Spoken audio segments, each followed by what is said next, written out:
নমস্কার, এনটিভি ফুডে আপনাদের সকলকে স্বাগত জানাই। আজ হোলি স্পেশাল গুজিয়া বানাচ্ছি। রেসিপিটি আপনাদের সঙ্গে চলুন শেয়ার করি। প্রথমে দুটো কাজ করে নিচ্ছি। এখানে আমি খানিকটা চিনি নিয়ে নিচ্ছি এবং তার মধ্যে দিয়ে দিচ্ছি কয়েকটি এলাচ। তারপর এটা গুঁড়ো করে নিচ্ছি। এরপর এটা সাইড করে রেখে দিচ্ছি। আমি এখানে 150 গ্রাম পরিমাণ খোয়া নিয়ে নিয়েছি। তারপর সেটা গ্রেট করে নিচ্ছি। এখানে আমি একটা কড়াই নিয়ে নিয়েছি। এর মধ্যে দিয়ে দিচ্ছি 1 টেবিল চামচ পরিমাণ ঘি। ঘিয়ের বদলে তেলও ব্যবহার করা যেতে পারে। তারপর আমি এখানে দিয়ে দিয়েছি 2 টেবিল চামচ পরিমাণ সুজি। সুজিটা খুব ভালো করে একটু নাড়াচাড়া করে নিতে হবে। সুজিটা এভাবে ভাজার সময় একটু সময় দিয়ে ভাজতে হবে। তারপর আমি এর মধ্যে দিয়ে দিচ্ছি 1 টেবিল চামচ পরিমাণ পোস্ত। তারপর পোস্তটাও সুজির সঙ্গে খুব ভালো করে একটু ভাজা ভাজা করে নিচ্ছি, যতক্ষণ না এই পোস্ত থেকে একটা কাঁচা গন্ধ চলে যায়। এরপর আমি এখানে সেই গ্রেট করে রাখা খোয়াটা দিয়ে দিচ্ছি। এরপর ভালো করে সমস্ত কিছু নাড়াচাড়া করে মিশিয়ে নিচ্ছি এবং হালকা করে ভাজা ভাজা করে নিচ্ছি, যতক্ষণ না একটু লাল লাল কালার চলে আসে। যখন এভাবে একটু লালচে লালচে কালার হয়ে যাবে, তখন এটা একটা বোলে আমি নামিয়ে নেব। এই মিশ্রণের মধ্যে এবার আমি দিয়ে দিচ্ছি 2 টেবিল চামচ পরিমাণ কুচনো কাজু, 2 টেবিল চামচ পরিমাণ কুচনো আমন্ড, আর দিয়ে দিচ্ছি 4 টেবিল চামচ পরিমাণ গুঁড়ো করা চিনি, আর দিয়ে দেব ডেসিকেটেড কোকোনাট 3 টেবিল চামচ পরিমাণ। তারপর সমস্ত কিছু ভালো করে মিশিয়ে আমি এটা সাইড করে রেখে দেব।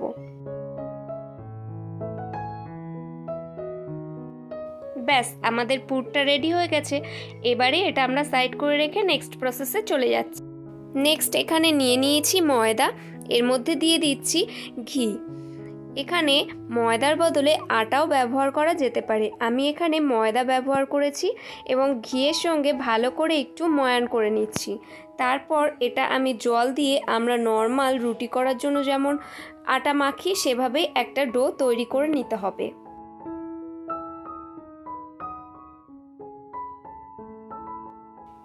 ডোটা খুব বেশি নরম না করে একদম নর্মাল রেখেছি।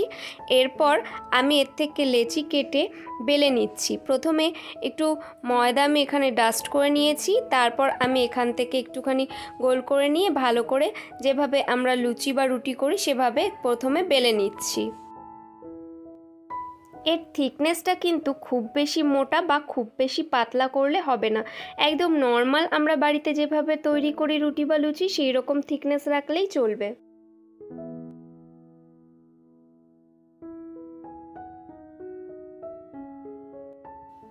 এখানে আমি গুজিয়াটা বানানোর জন্য আমার কাছে এই মোল্ডটা রয়েছে, সেটা আমি ব্যবহার করছি। প্রথমে যে লুচিটা আমি তৈরি করেছিলাম লুচির মতো শেপ করে, সেটা আমি এখানটায় নিয়ে নিলাম। এরপর যে পুরটা আমি তৈরি করেছি সেটা এখানে ভর্তি করে দিয়ে দিচ্ছি। তারপর আমি এভাবে মুখটা চেপে ভালো করে সিল করে দিচ্ছি। এরপর এক্সট্রা যে ময়দাটা রয়েছে সেটা আমি এখান থেকে সরিয়ে নিচ্ছি।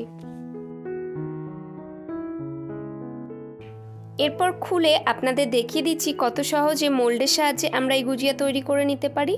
আপনারা যদি বাড়িতে মোল্ড অ্যাভেলেবেল না থাকে, তাহলে যেভাবে আমরা পুলি পিঠে তৈরি করি সেভাবেও কিন্তু তৈরি করে নেওয়া যায়। এভাবে আমি সবগুলো তৈরি করে নিয়েছি।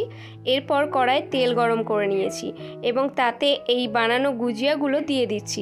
প্রথমে লো ফ্লেমে এগুলো ভেজে নিতে হবে 5 থেকে 10 মিনিট। 5 মিনিট এপাশ 5 মিনিট ওপাশ করে আমি 10 মিনিট ভেজে নিয়েছি। তারপর এগুলো হাই ফ্লেমে লাল লাল করে ভেজে নিতে হবে। প্রথমে যদি খুব হাই ফ্লেমে ভাজা হয় তাহলে কিন্তু একদমই এগুলো ফুলবে না। প্রথমে লো ফ্লেমে তৈরি করে নিয়ে তারপরে হাই ফ্লেমে একটু লাল লাল করে নিতে হবে।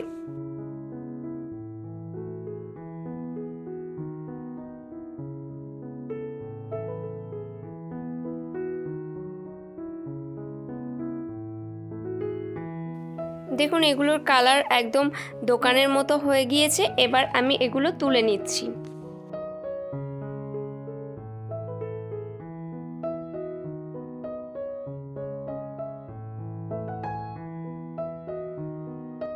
নেক্সট একটা সুগার সিরাপ আমাদের তৈরি করে নিতে হবে, যার জন্য আমি নিয়ে নিয়েছি জল এবং এলাচের সঙ্গে যে চিনিটা গুঁড়ো করে রেখেছিলাম সেটা আমি এখানে ব্যবহার করছি। এখানে কিন্তু চিনিও ব্যবহার করা যায়। এরপর ভালো করে এগুলো মিশিয়ে নিয়ে আমি গ্যাসটা অন করে দিয়েছি। তারপর ভালো করে ফুটতে দেব এবং ওপর থেকে আমি দিয়ে দিয়েছি খানিকটা স্যাফরান। এরপর ভালো করে আমি সুগার সিরাপটা তৈরি হতে দেব। তারপর যখন এটা তৈরি হয়ে যাবে তখন আমি এটা সার্ভ করব।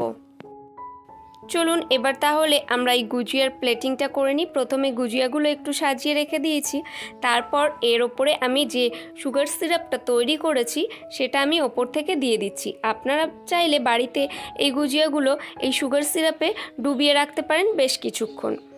এরপরে আমি এখানে একটু ওপর থেকে কাজু, পেস্তা, আমন্ড এবং ড্রাই রোজ পেটেল দিয়ে আমি একটু ডেকোরেশন করে নিচ্ছি।